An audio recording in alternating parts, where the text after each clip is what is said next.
Hey guys, Thatnub here.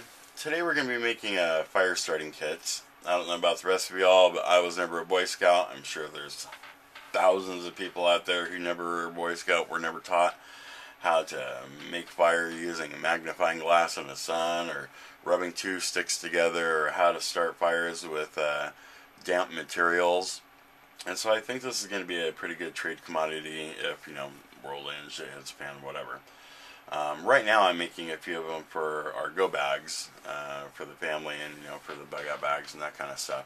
So I thought I would make a video, show you guys what it is that I'm doing, how I'm making these, and the materials that I'm using.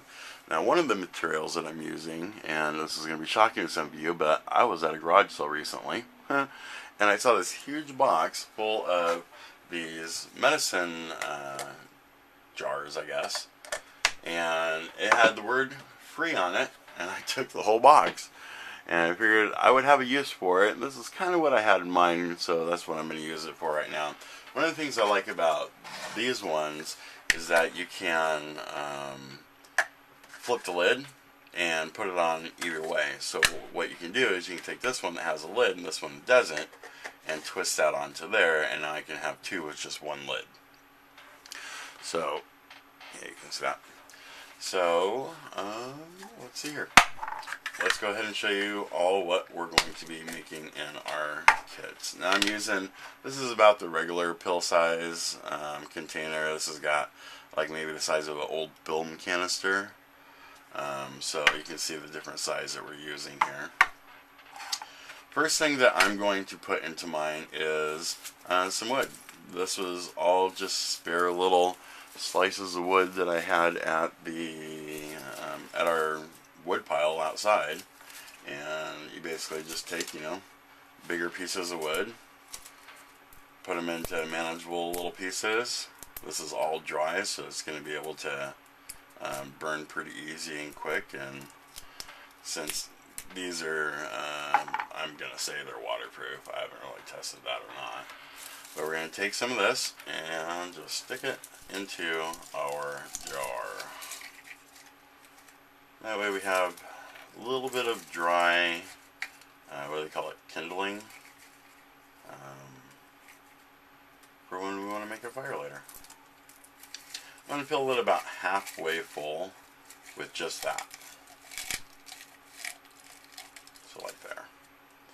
Then we're going to take, remember these from, I want to say this was my very first video, was making the cotton ball fire starters. I just dunk them in some wax, cotton balls like the large ones, dunk them in some wax, and this will burn probably 10 minutes on its own right there, just like a candle would. So I'm going to put that down deep in there. Now I'm going to cheat. I know it's surprising for a prepper not to have strike anywhere matches, but I looked around and I seriously don't have any. So since this is for our go bags anyway, personal use, I'm going to cram one of these lighters into the mix.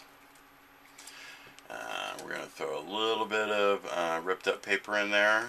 This is actually kind of that cardboard stuff from my cigarette tubes, and since I emptied that, we're going to throw that in there. And our last and probably most fun and probably most vital ingredient to this whole thing, I save our dryer lint. I have one of these little empty plastic cleaned out, I don't know, mayonnaise, peanut butter, jelly jars, kind of the plastic ones. I put it right on the dryer, and instead of throwing it away, we throw all of our dryer lint into here. Now, you don't have to use purple dryer lint, but that's the flavor we're using today. Just going to cram as much of that into there as we can, get it nice and full and stuffed. So in here we have our lighter, we have dryer lint, which is just going to light super quick. We have our little bit of paper in there, we have our cotton ball fire starter, and some dry kindling. With that, pretty much anybody should be able to start a fire. So this is something that you could use for trade, as kind of a small item for trade. It's something that is easy to take with you. If you put the matches in there, then you have people coming back to get more of these little kits from you, but I like the lighter. What's the saying? If you teach a man to fish, then he can light his fire for probably about 2 weeks with that lighter. And that is going to be a nice little kit. It's compact, and I can even add another kit to it if I wanted to, just to save, you know, that little cap lid's worth of space. Throw that in my go bags, and we're good to go, or use it for trade. And since I have an obscene amount of these containers, I'm going to be making a lot of these and put a lot of them on my trade shelf in the garage, where we put most of our stuff that we're going to use for trade. There, you know, along with some of the knives that we have for trade, and liquor and cigarettes and all the other stuff that we're going to be showing you guys later on. So that's one thing that you can make.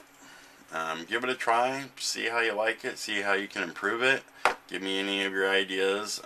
This is just kind of something I thought of and threw together, and I haven't really done any too much research on it, but I'm pretty sure that's going to work just great. I guess you can get more advanced and put some flint and steel kind of stuff in there, so you can keep it for your own go bags. But this is going to be good enough for us. I mean, our 72-hour go bags, you know, we just need to be able to get home. And that's pretty much it. So if it takes us more than 3 days to get home, 3 of these, then, well, we were too far away from home anyway. That's all I have for today. Thanks for watching. As always, comment, rate, subscribe. I'm loving the video responses you guys are sending. I pretty much approve all of them. If you have a video response you want to do on what you're using to make your little fire starter kits, please throw it up, and we'll see you guys on the next video.